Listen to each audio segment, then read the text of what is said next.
El tema de la sola escritura es un tema que ha causado mucha polémica, porque ha sido mal entendido por tanto algunas iglesias denominacionales, tanto como la iglesia católica.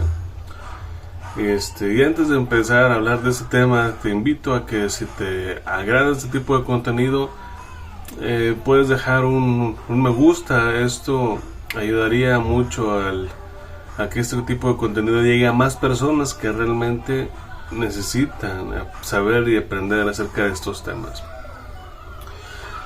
Pero bueno, volviendo al tema,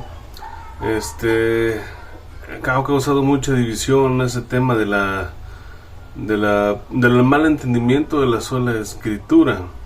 Uno de los argumentos o uno de los ataques más duros o más constantes que da la Iglesia Católica hacia las iglesias protestantes es de que si la sola escritura fuera infalible, no existirían tantas denominaciones, cosa que no tiene nada que ver una valga la redundancia, una cosa con la otra, puesto que no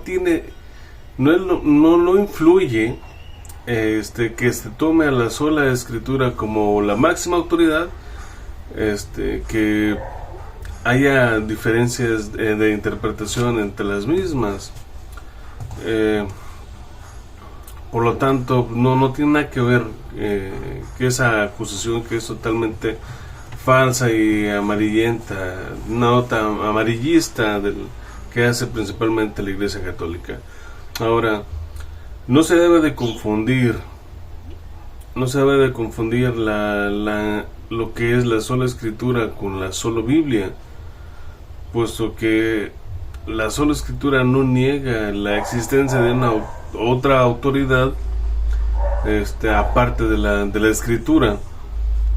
La otra autoridad, la autoridad secular, debe de ser pasada por el filtro de la escritura. Si no va conforme a las escrituras, entonces esa autoridad puede ser desechada.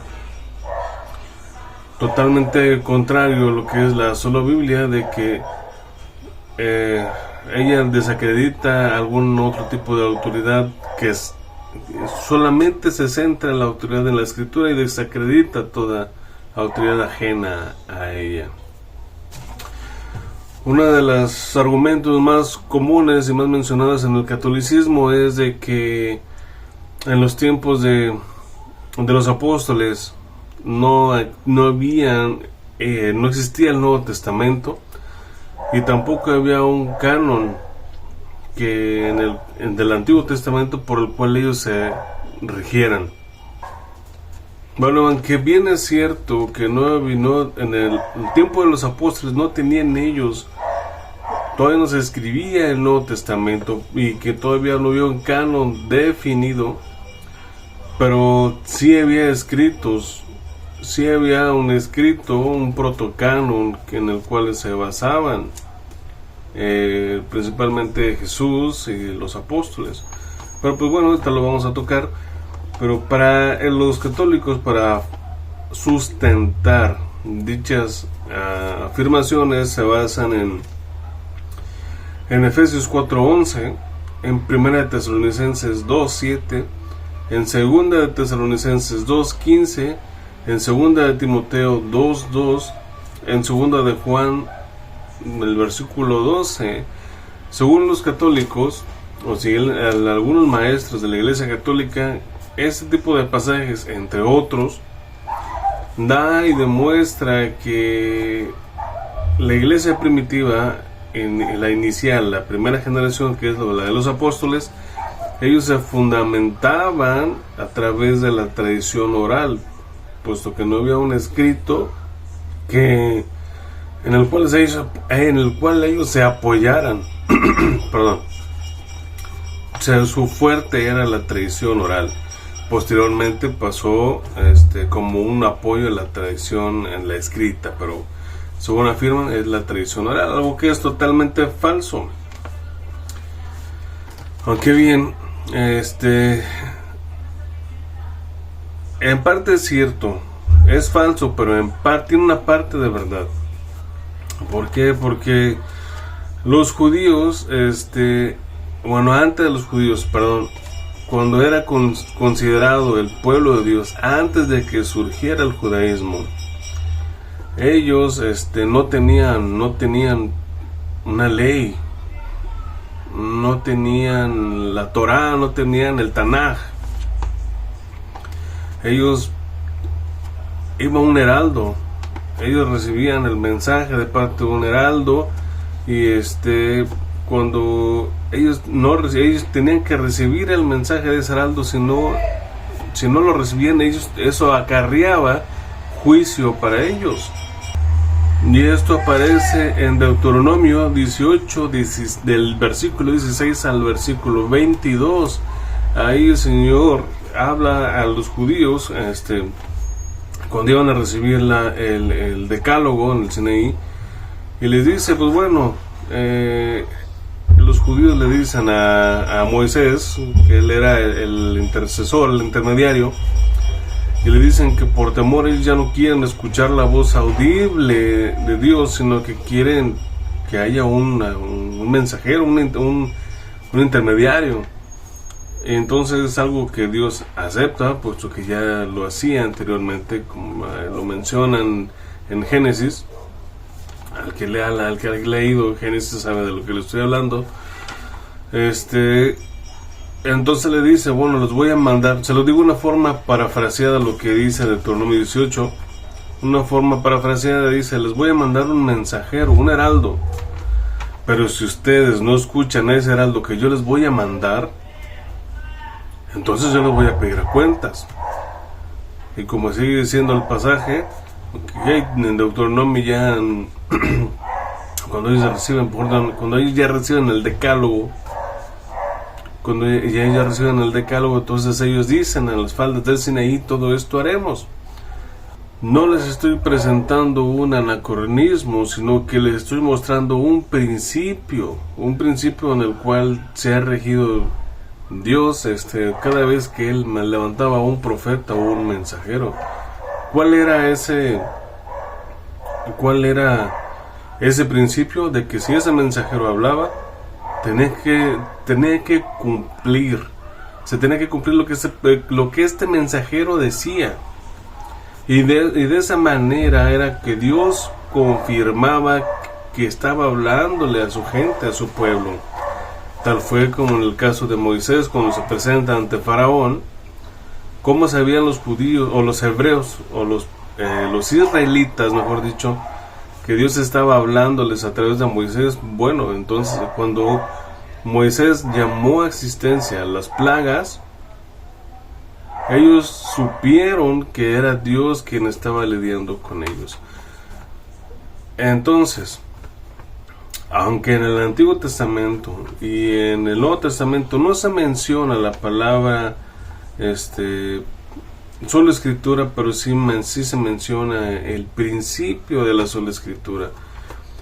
¿A qué voy con esto? Bueno, muestra el previo. Sí, primero los israelitas se basaban y se fundamentaban en la tradición oral, y fue hasta tiempo después, cuando ya la ley ya la tuvieron ellos escrita en papiros y sobre piedras, porque sí, la ley quedó grabada sobre una piedra. No estoy hablando del decálogo, estoy hablando de unas rocas, y sobre esas rocas en las que estaba grabada la ley, se hacían los sacrificios.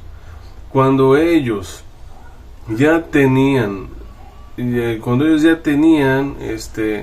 la ley escrita, entonces ya la tradición oral por la cual se regían en un principio ya no es su absoluto. Entonces pasa a ser la ley escrita, pasa a ser su absoluto, y la tradición oral pasa a ser su autoridad secular. ¿En dónde se menciona esto que acabo de mencionar sobre las rocas se grabó la ley, y sobre esas rocas llegaron a hacer sacrificios los judíos y los israelitas? Claro que sí, está en Deuteronomio 27 del 1 al 5, ahí lo menciona. Ahí menciona que la ley quedó escrita en papiros, bueno, quedó escrita, obviamente se sabe que en papiros, aunque no se menciona, y que también fue grabada sobre unas rocas, y que en esas rocas, como lo menciona en el mismo pasaje, llegaron a hacer sacrificios los israelitas. Ahora, hay quien pudiera estar en desacuerdo,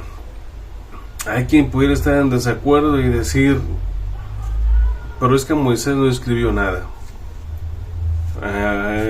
Basándome en el tema del canon del Antiguo Testamento, hay quienes afirman que Moisés no escribió nada, sino que todo se preservó de una manera oral hasta el tiempo del cautiverio babilónico y post cautiverio babilónico, que es cuando se escribe parte del Tanaj. Algo que hay historiadores que no están de acuerdo con esa interpretación de que todo se escribió en el cautiverio y post cautiverio. ¿Esto por qué? Porque la escritura menciona que Esdras ya tenía el libro de la ley, y en repetidas ocasiones, en repetidos pasajes, lo menciona como el libro de la ley de Moisés. Si tomamos la ciencia de la crítica textual, entonces podemos cuestionarlo si realmente Moisés escribió algo o no. Todo parece indicar que durante la información interna de los escritos demuestran que Moisés efectivamente llegó a escribir algo, y que eso que Moisés escribió es el libro de Deuteronomio, conocido como el libro de la ley. Para respaldar lo que acabo de mencionar, está Deuteronomio 29, el versículo 21, y está también en Nehemías 8, del versículo 1 al 5. Aquí en estos pasajes se relaciona a Moisés con la ley, y se relaciona a Moisés como el autor del libro de Deuteronomio. También en el Salmo 119, el salmista hace alusión a la ley escrita, a la palabra de Dios, ¿verdad? Esta no es otra sino que la misma ley que escribió Moisés. Otra de las afirmaciones que mencionan, que son más comunes mencionadas por los católicos, es de que en el tiempo de Jesús y los apóstoles, ellos no tenían un conjunto de escritos definido, no tenían un Nuevo Testamento, algo que es cierto, y que no tenían un canon del Antiguo Testamento, algo que está en duda. Pero lo tuvieran o no lo tuvieran, un canon, lo que sí tenían ellos era un conjunto ya descrito, un protocanon, que algunos historiadores llegan a afirmar que fue Esdras quien se encargó de recopilar todos los escritos del Antiguo Testamento. Por dar una referencia y que no quede como algo mío, lo menciona Gonzalo Camargo Báez en el libro de la breve historia del canon bíblico. Él menciona que se sospecha que Esdras fue quien hizo una recopilación de los escritos del Antiguo Testamento. Ahora, estas recopilaciones del Antiguo Testamento se ve reflejado como una especie de protocanon. Obviamente no tienen como tal un canon definido, pero sí como una especie de protocanon, puesto que Jesús llega a mencionar que ya tenían ya tenían a los salmos, ya tenían a los profetas y ya tenían a la ley, que esto es el Ketuvim, Neviim y la Torá. Eso se menciona en Lucas 24, el versículo 44. Eso también agarra más peso Cuando dice que en la cátedra de Moisés se sientan los escribas y los fariseos, y también eso hace pensar que efectivamente ya tenían un protocolo para el tiempo del judaísmo en la época de Jesús. Cuando los apóstoles hacían uso de la tradición oral, ellos pasaban su enseñanza por el filtro de las escrituras. Hay quien puede afirmar que eso es totalmente falso, pero tiene un sustento bíblico, y esto se menciona en Hechos 17, en el versículo 10 al 12, cuando dice que cuando Pablo, si no mal recuerdo es Pablo, si no discúlpeme el personaje, estaba dando su enseñanza, dice que los de Berea pasaban o filtraban toda la enseñanza que ellos estaban recibiendo, la comparaban con las escrituras. Y algo que aplaudió Pablo, porque dijo que los de Tesalónica no hicieron eso. Ahora, cuando Pablo dice que nosotros debemos presentarnos ante Cristo como una iglesia santa y sin mancha, él está, por dar un ejemplo del filtro, ¿no?, que se debía pasar y cómo se usaba la tradición. Cuando Pablo dice que nosotros debemos de presentarnos como una iglesia santa y sin mancha, sin nada que nos repruebe delante del Señor, él está usando como simbolismo cuando los israelitas se presentaron o se iban a presentar al Sinaí para recibir el decálogo, puesto que fue el mismo mandamiento que Dios les da a Moisés, que le dijo que lavaran sus vestiduras y que no se metieran con su mujer un día antes, para que presentaran esa santidad en el momento de que ellos iban a recibir el decálogo. Por eso Pablo también menciona que ahora nosotros debemos de lavarnos en el lavacro de la palabra de Cristo. Y esto, referente viene en Éxodo 19, del versículo 9 al 10, ahí está para quien lo quiera corroborar. También cuando Pablo, volviendo a lo mismo, haciendo uso de la tradición oral, como no era algo, cuando no se podía comprobar escrituralmente, Pablo daba la opción de, si quisieras tomar el consejo que él te estaba dando, lo podías recibir, pero si no lo creías aplicable para ti, lo podías desechar. Y esto está en 1 Corintios 7, del 8 al 9 y el versículo 12. Otra de las cosas que también dice la Iglesia Católica, y ya con eso cerramos este tema, es de que la Iglesia de Cristo debía de aceptar no solamente lo que había quedado por escrito, sino que también debía de aceptar lo que no había quedado por escrito, y se basa en Romanos 10:17. Pero se topan con una dificultad los católicos cuando ellos, por decir algo, cuando tomamos el tema del bautismo, ellos afirman que también los niños deben de ser bautizados, aunque no está escrito. Se debe de tomar como algo que es verídico, porque basan su enseñanza en algunas creencias de los padres apostólicos, de algunos, no todos, porque no todos estaban de acuerdo con el bautismo de infantes, como era Orígenes y Tertuliano.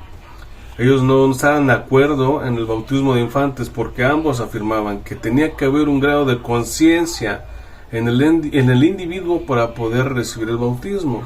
Pero bueno, eso no lo creen ellos, sino que dicen que los infantes deben de bautizarse, ¿ok?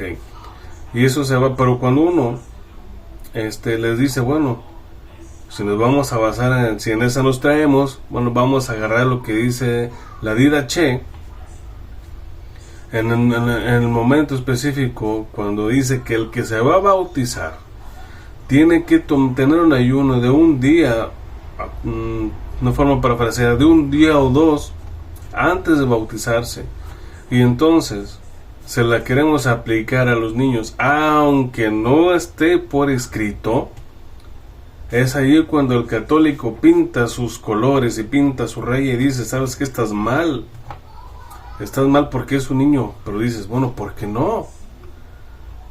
¿Por qué no? Siguiendo ese principio que no está escrito, bueno, yo puedo dar por entendido que de una forma implícita, como dice la Edith Che, que todo aquel que se vaya a bautizar debe de ayunar 1 o 2 días antes. Aquí no hace diferencia de que solamente las personas mayores o solamente que los niños están exentos de eso. No lo dice, pero el católico es ahí donde se topa con lo que no está escrito y topa pared con eso que ellos intentan defender, porque es ahí cuando lo que no está escrito les suena ridículo, algo que dices, bueno, o es válido esa afirmación que tú estás diciendo, hermano católico, o no es válido.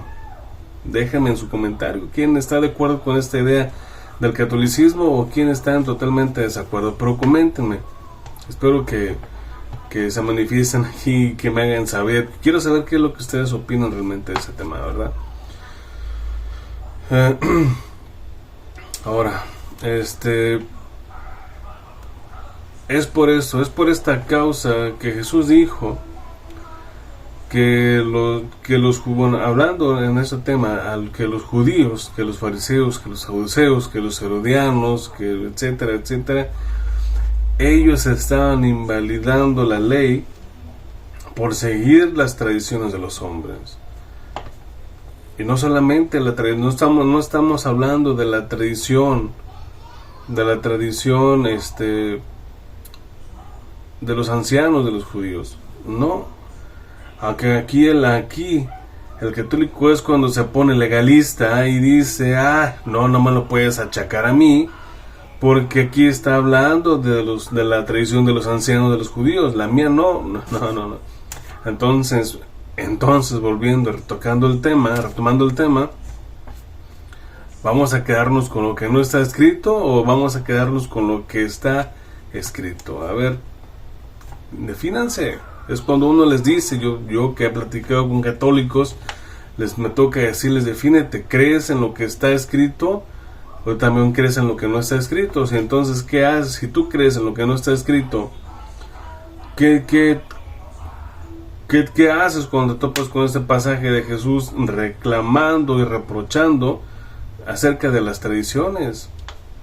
Porque él, históricamente él la atribuyó a la tradición de los ancianos, sí, pero no solamente queda en esa tradición, porque también Pablo, tomando las palabras de Jesús, dijo que deberíamos de ser cautelosos contra sutilezas, contra filosofías huecas y contra tradiciones. Esto lo menciona en Colosenses 2.8 y en 1 Corintios 4.6. No está refiriéndose Pablo exclusivamente a la tradición de los judíos. Claro que no, él generaliza y dijo que deberíamos de tener cuidado de todo ese tipo de cosas.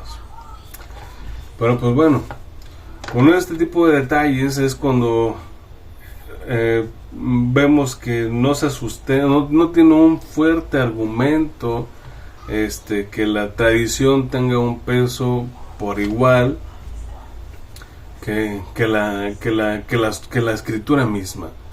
No hay nada que se compare a la escrito, lo que es la Torá, las Ketuvim, los Neviim, y en este caso el Nuevo Testamento. No hay nada que esté por igual.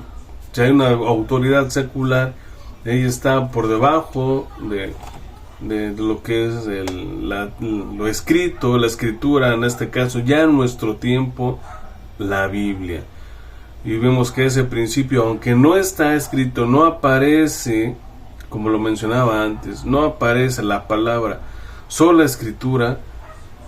La verdad es que el principio de la sola escritura, como lo vimos, sí aparece de una forma explícita e implícita en lo que son los escritos, Saludos Esperamos que nos sigan para que sigamos tocando este tipo de temas. Si les encantó, si les gustó este contenido, apoyen dejando un like. No les cuesta nada, es totalmente gratis este contenido, y compártanlo para que lleguen a más personas, que me ayudarías bastante. Y ayudarás también a otra persona que tenga dudas, crisis de fe, porque yo en lo personal tuve crisis de fe. Y este tipo de contenidos me ayudó bastante. Si tienes algún hermano, algún conocido que tenga algunas dudas, o que te haya hecho a ti alguna pregunta y no sepas qué responderle, y crees que este canal, este tipo de contenido le va a ayudar, pásaselo, compártelo, y esperamos que le sea de bendición. Y esperemos que sea bendición para cualquier persona que vea este contenido. Gracias, Dios los bendiga.